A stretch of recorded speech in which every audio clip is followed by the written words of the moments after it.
Hello, everyone, and welcome to a brand new, totally redesigned and reformatted Demand the Truth. I'd like to say, first of all, thank you for all of our supporters and watchers and listeners across the entire globe for supporting and keeping after us and making sure we weren't gone. But let me briefly explain what has happened. The last radio station I was on tried to censor me when it came to child trafficking. I'm not one to be censored. And I said, hey, let me get on another radio show. But then I met with a couple of brilliant individuals, and some of whom you'll meet right after this, and we turned this into a visual broadcast to go along with the audio. And anybody that doesn't know what we're about here, we're nonpartisan, peaceful, using the Socratic method. And we're going to go ahead and define that. But before we do that, I would like to introduce a brand new co-host and analyst I have here, all the way from New York, Mr. Adam Fitzgerald. Adam, welcome to the show. Thanks for having me on, Will. It's my absolute pleasure. Adam, why don't you introduce yourself to the audience here who may not know you, and a little bit about yourself, please. Yeah, sure. Well, I'm an art student researcher who delves into different topics which are related to 9/11, and that'll be like U.S. foreign policy, Middle East affairs, religious fundamentalism, the intelligence agency complex, and the foreign lobby issue. My interest with 9/11 lie in the geopolitical, which are broad. Sometimes they're often complex. I feel that the geopolitical aspect of 9/11 is far too underrepresented in the area of discourse. And I'm rather pleased to come and speak with you, Will, on Demand the Truth about the many variables involved and which aren't discussed in the general discourse. Now, one of the reasons I brought Adam alongside myself here as a brand new co-host and analyst is because he has a very, very good way of looking at things. He goes down to the fine minutia, looking at geopolitics over the span of 30, 40 years, just to look at one event. He's a very, very thorough and deep researcher. I've had many researchers, very prominent and some not prominent, about the events of 9/11. And in my estimation, he's my personal favorite 9/11 researcher. And I think he is one of the most, if not the most thorough 9/11 researcher out there. We're going to do a whole bunch of shows just on 9/11, and him and I don't agree on everything. We're going to be able to debate it, and we're going to go through the facts. We're going to go into the Socratic method, and that's how we derive truth. But again, before we get to that, I would like to introduce you to someone who's been working alongside me in a number of projects, but also bringing the visual aspects here, helping with all the technical and visual things, working alongside myself behind the scenes for a very long time, coming from Around School of the Design here, one of the best schools when it comes to art and design in the entire globe. And he's a very analytical thinker. He thinks outside the box, and he's able to take very complex situations and crystallize them in very short ways, which are able to transform people's thinkings about that. He's also an expert in the science of memetics, and I would like to introduce Mr. Joshua Freedman. Joshua, welcome to Demand the Truth, and thank you for being another co-host and analyst here. Thank you for coming along with me. Thanks a lot, Will. Thanks for having me on board. My name is Joshua Freedman. I have known Will since January. We started a nonprofit together called the Open Minds Alliance, and I've been wanting to get into broadcasting myself on social media for a long time now, so I'm very glad to be here as well. I don't have any credentials in terms of research, but I have quite a broad knowledge base on many topics, and I'm just interested in adding my 2 cents to the story. So back to you, Will. Two things that you point out are very important, and that's the fact that we have to bring some levity to this because, John Lennon famously said the system doesn't know how to deal with humor, and that's what you bring into this. That's one thing, but you also said, I'm putting my face out there.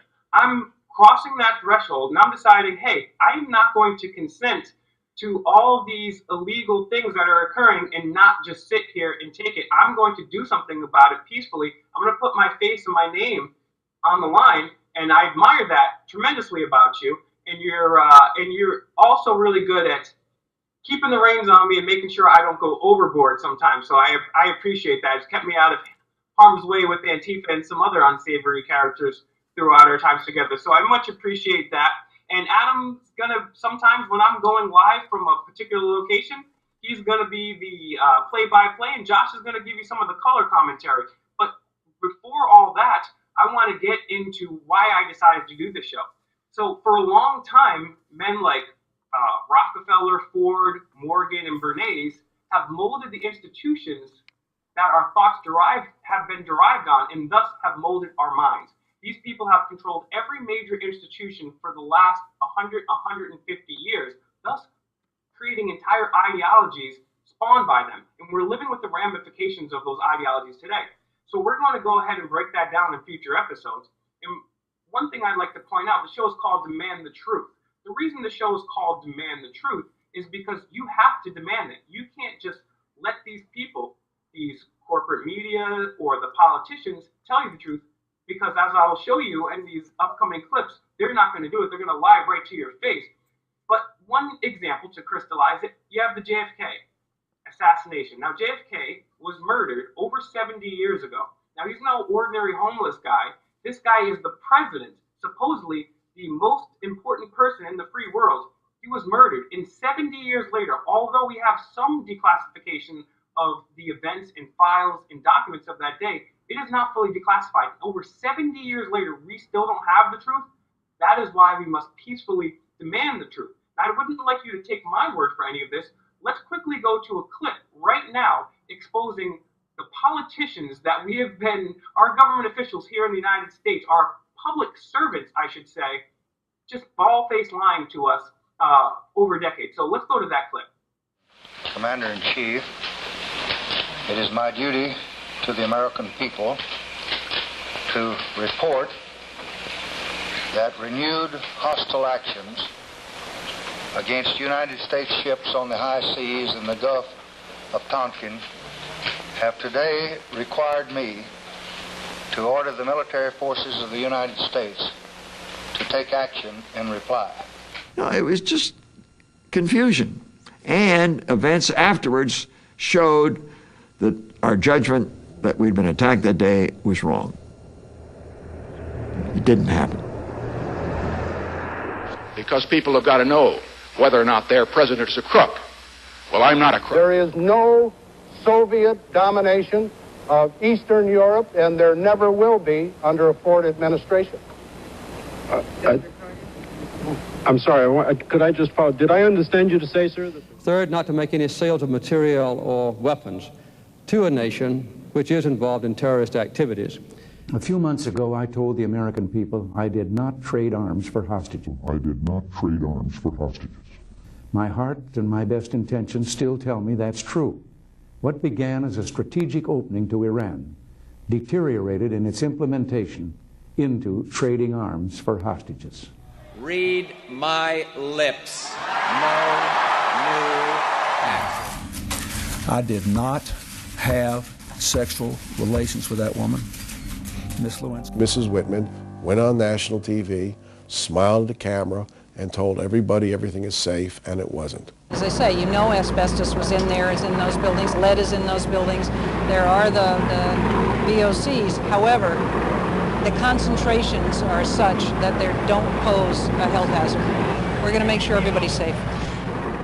Saddam Hussein has gone to elaborate lengths, spent enormous sums, taken great risks to build and keep weapons of mass destruction. There are a lot of people who lie and get away with it. And that we will in fact find weapons or evidence of weapons programs that are conclusive. I don't think we'll discover anything myself. It appears that there were not weapons of mass destruction there. You said you knew where they were. I did not. We know where they are. They're in the area around Tikrit and Baghdad and east, west, south, and north. Well, first of all, I haven't lied. There are a lot of people who lie and get away with it. Those weapons of mass destruction got to be somewhere.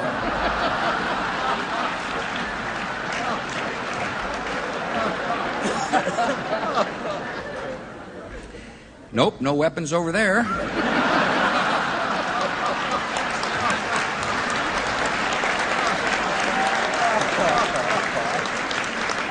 Maybe under here.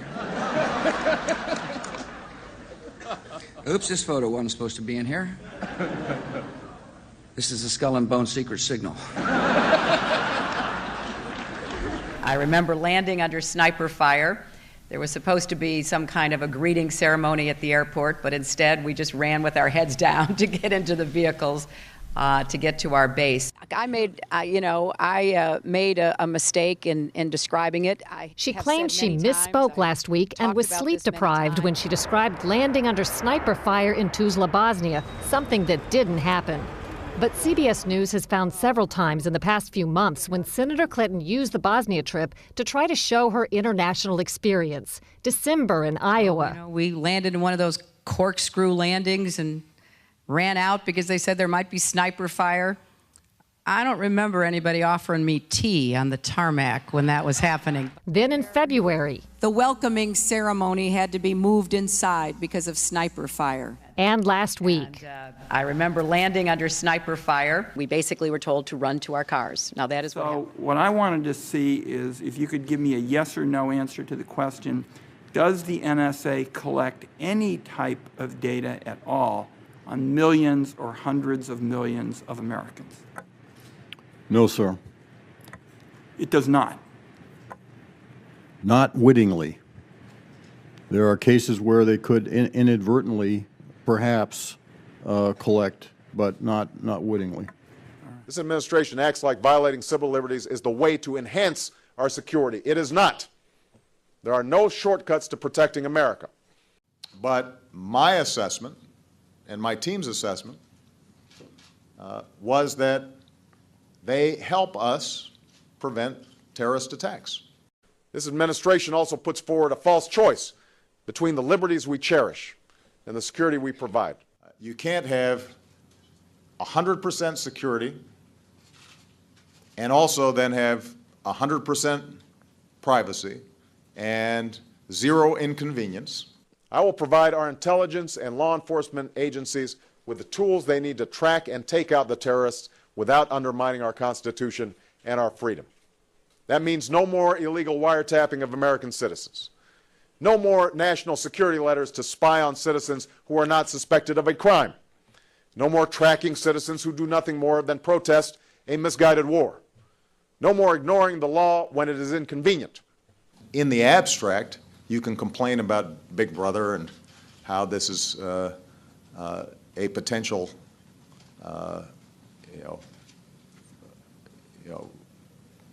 program run amok. I said this once or twice, but it bears repeating. You can keep your plan if you are satisfied. If you like your plan and you like your doctor, you won't have to do a thing. You keep your plan. If you like your health care plan, you'll be able to keep your health care plan. If you've got health insurance, you can keep it. Lack of transparency is a huge political advantage. And basically, call it the stupidity of the American voter or whatever. But basically, that was really, really critical to getting the thing to pass. We said, well, that's pretty much the same thing. But why does it matter? I said, you'll see. And they were posted and that passed. Because the American voter is too stupid to understand the difference. So basically, it's the same thing. We just tax the insurance companies. They pass it on higher prices. That offsets the tax break we get. It ends up being the same thing. It's a very clever, basic exploitation of the lack of economic understanding of the American voter. Can I get a quick autograph here? What's this picture of? I actually don't remember. It's you at the Bohemian Grove. Okay. You told me that I'm delusional. It's nice to know that there's some people who have fantasy lives that have nothing to touch with. Nice to have had you here. Bye-bye. So you were there. Can we talk to you about it, sir? No questions at all? What's something that you always carry with you? Hot sauce. Really? Now listen, I just want you to know people are going to see this and say, okay, she's pandering to black people again. Okay. Is it working? One of the real challenges with both Donald and Senator Rubio is that they have agreed over and over again with both Hillary Clinton and Barack Obama. So, for example, in Libya, both of them agreed with the Obama-Clinton policy of toppling the government in Libya. That was a disaster. It gave the country over to radical Islamic terrorism, and it endangered America.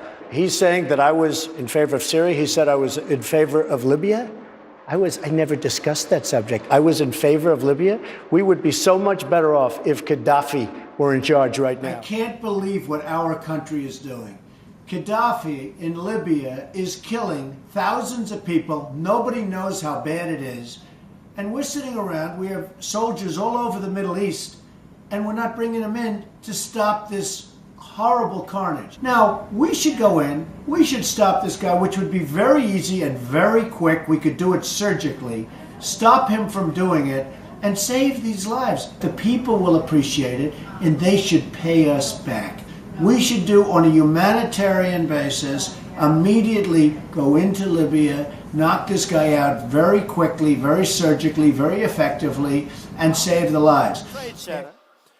Law enforcement authorities detained and questioned a number of people who were allegedly seen celebrating the attacks and holding tailgate style. Tailgate, you know what that means? Tailgate. That means football games, Ohio State, thousands of people. I didn't think I'd say this, but I'm going to say it, and I hate to say it, but if I win, I am going to instruct my Attorney General to get a special prosecutor to look into your situation, because there has never been so many lies, so much deception. There has never been anything like it, and we're going to have a special prosecutor. So as you can see right there with that clip, it's been decades of demonstrated lies from people inside the government. Our elected representatives, our public servants, are taking our tax money and using it to lie. And on top of that, they're taking us to war over these lies.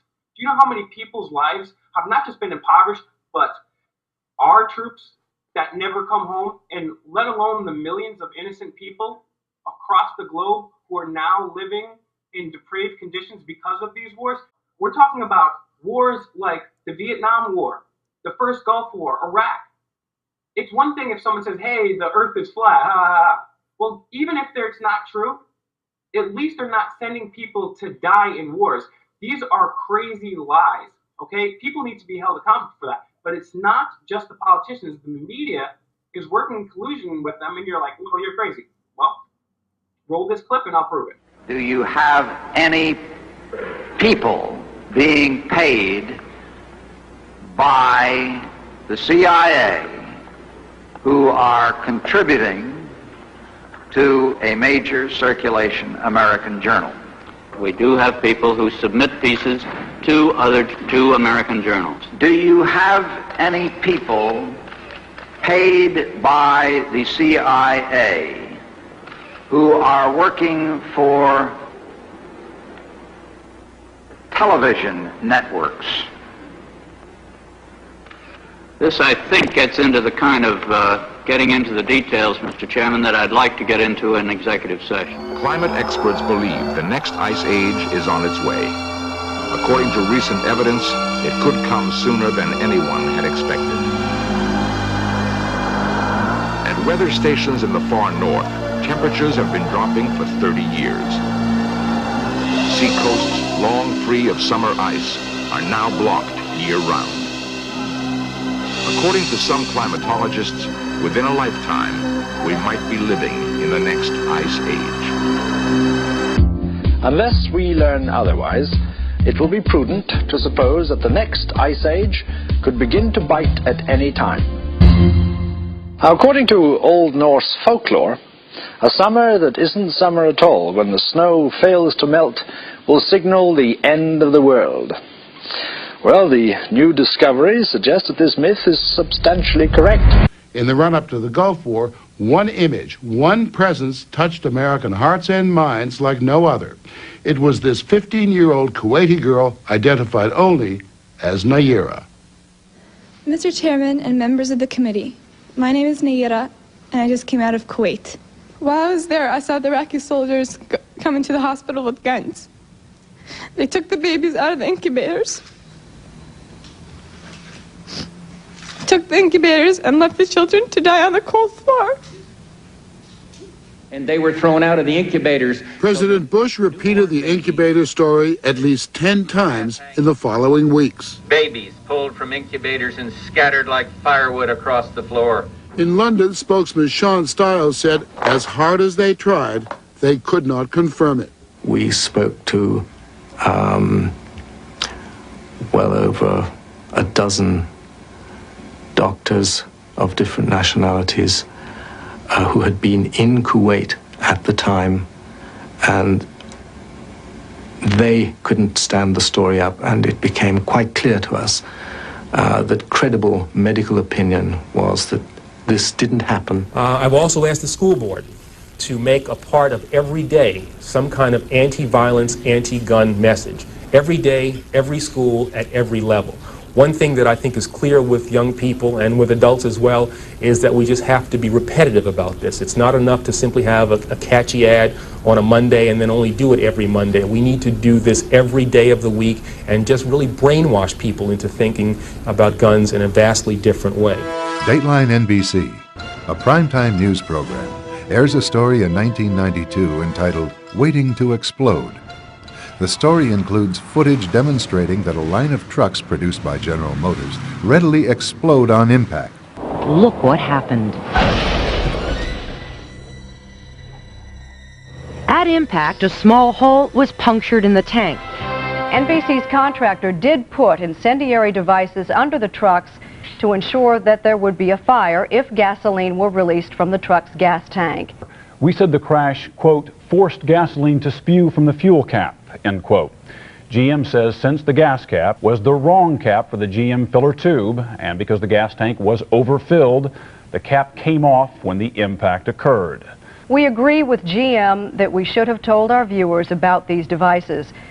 The Dateline reporter, however, said, quote, at impact, a small hole was punctured in the tank, unquote. GM has now x-rayed that tank and found no hole. We acknowledge the placing of the incendiary devices under the truck was a bad idea from start to finish. Stanley. Jane, what more can you tell us about the Salomon Brothers building and its collapse? Well, only really what you already know. Details are very, very sketchy. There's almost a sense downtown in New York behind me, down by the World Trade Centers, of just an area completely closed off as the rescue workers try to do their job. As you can see behind me, the Trade Center appears to be still burning. We see these huge clouds of smoke and ash, and we know that behind that there's an empty piece of what was a very familiar New York skyline. I want to tell you that we are getting word from New York right now that another building has collapsed. I understand that this is a 47-story building. Do we have pictures of it? I guess that's smoke now. Correct me if I'm wrong in the control room, please. But is that smoke coming from this third collapse? Okay, that is what we're understanding, which makes sense because it looks like the sun is going down. But the heavy black smoke once again. Look at that. Hopefully at this point that building was empty, but I have no way of knowing that. But I'm hoping that enough people have cleared out of downtown Manhattan so that perhaps it wasn't as full as it might be normally around 5:30 on a Tuesday. That information, of course, take a look at that right-hand side of the screen. It's going down right now. There it is. Yeah. Iraq's continued defiance of the community of nations presents a challenge which must be addressed. Presents a challenge which must be addressed. The member for Grindler. It is inherently dangerous to allow a country such as Iraq to retain weapons of mass destruction. This year you told us you had ordered your administration to cease and desist on payments to journalists to promote your agenda. You cited the need for ethical concerns and the need for a bright line between the press and the government. Your administration continues to make the use of video news releases, which are prepackaged news stories sent to television stations, fully aware that some or many of these stations will air them without any disclaimer that they are produced by the government. Comptroller General of the United States this week said that raises ethical questions. Does it raise ethical questions about the use of government money to produce stories about the government that wind up being aired with no disclosure that they were produced by the government? We'd receive orders, for example, to adulterate the news with pieces from the show A Current Affair, which was a tabloid TV show, often something with a political agenda associated with it. We received orders, for example, to attack Ted Kennedy, who was a longtime opponent of Rupert Murdoch. And one celebrated occasion, we were ordered to run a long, uncut piece from A Current Affair.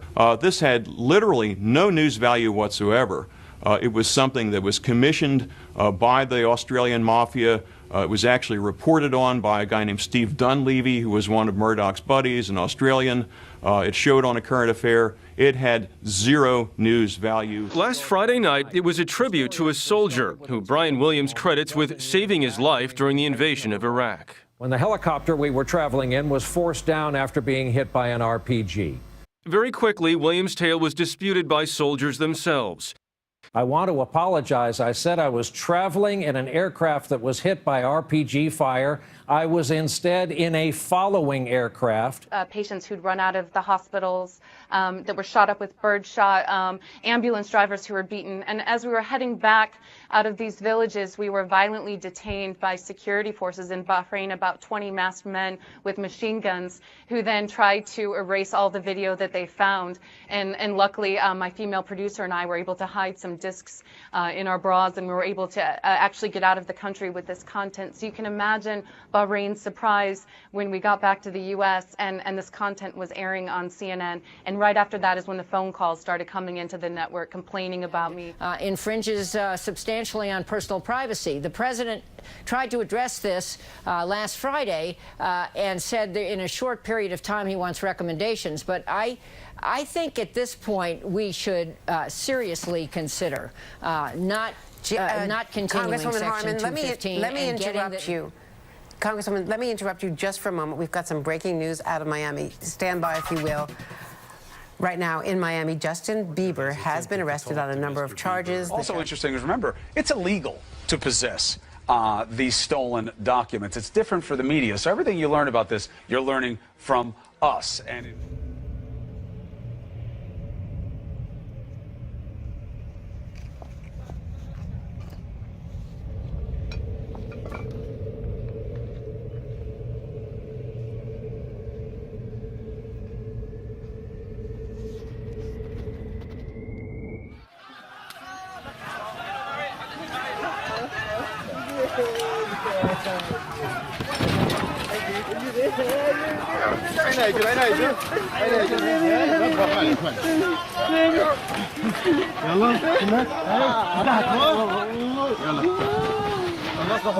Would it be fair to question the, I don't want to be rude here, I'll be careful how I put it, you're at least some percentage Irish, Scottish, would it be fair to question the intellect of the American voter?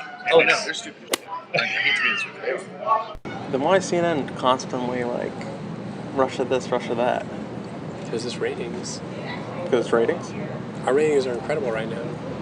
And he goes, just to give you some context, President Trump pulled out of the climate accords, and for a day and a half we covered the climate accords, and the CEO of CNN said in our internal meeting, he said, good job everybody covering the climate accords, but we're done with it, let's get back to Russia. The whole Russia is just like could shit. I mean, it's mostly shit right now. Like, we don't have any big giant proof. I just feel like they don't really have it, but they want to keep digging. Mm-hmm. And so I think the president is probably right to say, like, look, you are witch hunting. The Russia thing is just a big nothing burger. Really? You don't think that there's nothing there you can do? Well, if you filled up your gas tank lately, then you don't need us to tell you that gas prices are back on the rise. You don't need us to tell you that gas prices are back on the rise. You don't need us to tell you that gas prices are back on the rise. You don't need us to tell you that gas prices are back on the rise. Mike Myers says, yeah, baby. Mike Myers says, yeah, baby. Mike Myers says, yeah, baby. Mike Myers says, yeah, baby. It's okay. You can admit it if you've bought an item or 2 or 10 for yourself. Well, it's okay. You can admit it if you have bought an item or 2 or maybe 10 for yourself. It's okay, you can admit it. You've bought an item or 2 or 10 for yourself. A child's happiness is priceless, especially on a birthday. A child's happiness is priceless, especially on a birthday. Well, a child's happiness is priceless, right? Especially on a birthday. A child's happiness is priceless, especially on a birthday. In consumer news, economic factors may take some spring out of the Easter Bunny's step this year. Economic factors may take some spring out of the Easter Bunny's step this year. Economic factors may take some spring out of the Easter Bunny's step. Talk show host Conan O'Brien may be about to push the envelope on late-night television. Conan O'Brien may be able to push the envelope on late-night television. Conan O'Brien may be about to push the envelope on late-night television. Conan O'Brien may be about to push the envelope on late-night television. Conan O'Brien may be about to push the envelope on his late-night television. Conan O'Brien may be about to push the envelope on late-night television. Our greatest responsibility is to serve our Treasure Valley communities, the El Paso, Las Cruces communities, Eastern Iowa communities, Mid-Michigan communities. We are extremely proud of the quality, balanced journalism that CBS 4 News produces. But we are concerned about trouble and trend of irresponsible, one-sided news stories plaguing our country. The sharing of biased and false news has become all too common on social media. More alarming, some media outlets publish these same fake stories without checking facts first. The sharing of biased and False news has become all too common on social media. More alarming, some media outlets publish these same fake stories without checking facts first. Unfortunately, some members of the media use their platforms to push their own personal bias and agenda to control exactly what people think. And this is extremely dangerous to our democracy. This is extremely dangerous to our democracy. This is extremely dangerous to our democracy. this is extremely dangerous to our democracy. This is extremely dangerous to our democracy. This is extremely dangerous to our democracy. This is extremely dangerous to our democracy. This is extremely dangerous to our democracy. This is extremely dangerous to our democracy. This is extremely dangerous to our democracy. This is extremely dangerous to our democracy. This is extremely dangerous to our democracy. This is extremely dangerous to our democracy. This is extremely dangerous to our democracy. This is extremely dangerous to our democracy. As you can see, we have our elected representatives, our public servants, working hand in hand with the media to blatantly lie to United States citizenry and the global citizenry. So as a result of that, we must demand the truth. We must use the Socratic method to get there. But before we wrap things up and get to the Socratic method briefly, Adam, what is your take on the truth? And what do you think people can do to get truth? And I mean, do you think people are ever going to get it out of politics or the media? No, but they'll get little tidbits of information where they can piece together like a puzzle, and then with the help of independent research, if the person is honest, they can get closer to the truth. Having the whole truth depends on the issue that they're investigating. However, the truth is, my version of truth would be the truth, which is the opposite to falsehood, which is also in accordance with fact, reality, which is directly opposite of belief and speculation. Generally, the truth is viewed as correspondence of language, a thought to an independent reality, which is then held under scrutiny until it's no longer subjective. For me, the truth is basically in direct conflict with speculative belief. Very well said. And Adam, thank you for coming along with us. And we're going to be doing this more often. We're going to have tons of exciting guests, some of the best guests that I've had in the past, plus exciting new guests, whistleblowers, stories you won't hear literally anywhere else in the mainstream or alternative. And I'd also like to thank Adam and Josh tremendously for the hours and months of time that they've put in of their personal time to help bring this broadcast to fruition. And it's not because they believe in me, it's because they believe in the message of the truth. They believe in the message of the truth, and they believe that you have the right and you deserve to have the truth, and you deserve more than to be lied to by the people who are supposed to be sticking up for you.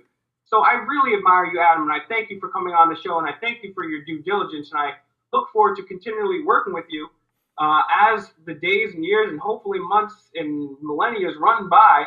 And Josh, let's get your take on the truth, your take on the current situation, and what people can do to kind of sift through these things. And also, if you could plug your and also Adam's social media there. When I think about the truth, I like to focus on objective facts, so verifiable, quantifiable, reproducible scientific research. In a lot of cases, we can't rely on that. But theories, they should conform to reality. So this doesn't necessarily invalidate the subjective truth within, but like I said, it can't be debated about. There's no procedure to quantify it. And but we could definitely debate about a procedure of a scientific method, or the limited data sets, or accuracy of statistics, or even credibilities of the source. So these are the kind of things that I look to when I'm researching the truth.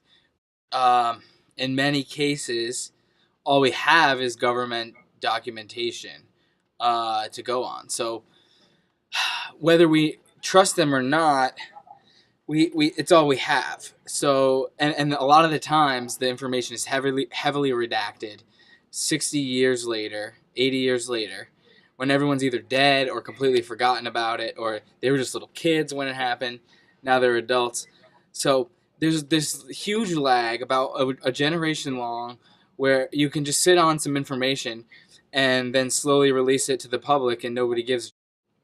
So there's that. I just like to take everything that the government says with a grain of salt, and I study their motives of the people making the reports. I study what kind of incentives they would have for certain lies and certain aspects. And with this kind of stuff, it's only speculation. You can never know for sure, because they have the money and the talent to gather that type of intelligence that nobody else has.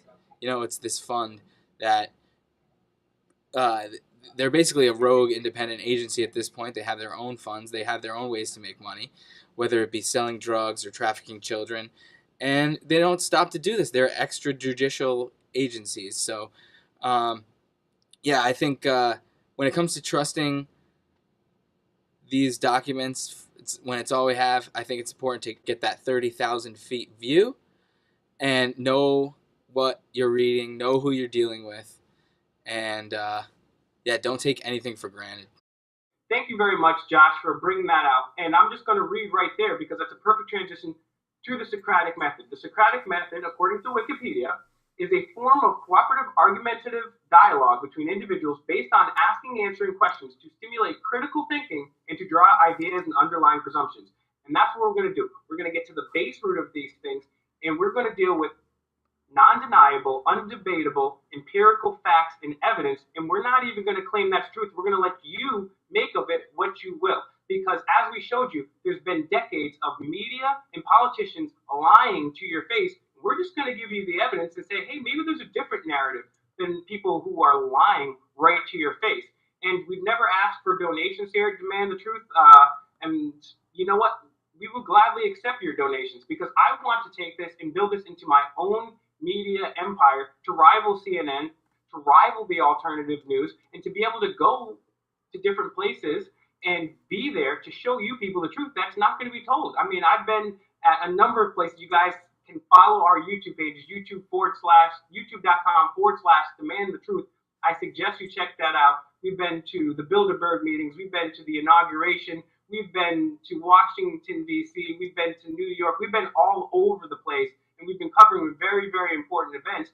And hopefully, with your help, one day, I can make this into a full-time position. I can not have to slave for the man anymore, and we can do some documentaries and fight corruption and work on behalf of the innocent. That's my goal here, and I've never claimed to be better or smarter than anybody. Quite the contrary. I'm hoping that I know there's a lot of better, smarter people out there than me, and hopefully they're willing to take the reins so we can all work together, because we need to all cooperate, even through our disagreements. Otherwise, it's just going to be what happens. All it takes for evil to triumph is for good men and women to do nothing. And that's why I admire Adam and I admire Josh for what they said, because they're putting their names on the line and they're going and doing something peacefully about it. So thank you for watching the return of Demand the Truth. The best thing that you can do to help us out is to share this video everywhere. Share it on YouTube, share it on Facebook, Twitch, Steam it, every single platform, Reel.video, every single one. Email it, share it to different people. As you know, there's a whole bunch of censorship going on from the left and the right, and it's getting out of control because they don't want this message of the Socratic method, peace, love, and truth to get out. So without further ado, thank you very much. Stay tuned. We have some brand new episodes coming, and I'm going to be live on the spot at some very interesting places in the near future. Thank you so much. Follow us, YouTube.com/Demand the Truth. Facebook, give us a like there. Facebook.com/Demand the Truth TV. Check out Adam and Josh on their respective pages as well. And again, share. And thank you, most importantly, to all the supporters and the people that have been by my side. And, you know, they're saying, hey, Will, you might not be the world's best guy, but you're trying, and we're gonna have your back. And I really, really respect that. And I'm very, very humbled by that. And stay tuned, because we got a lot more coming. Thank you very much.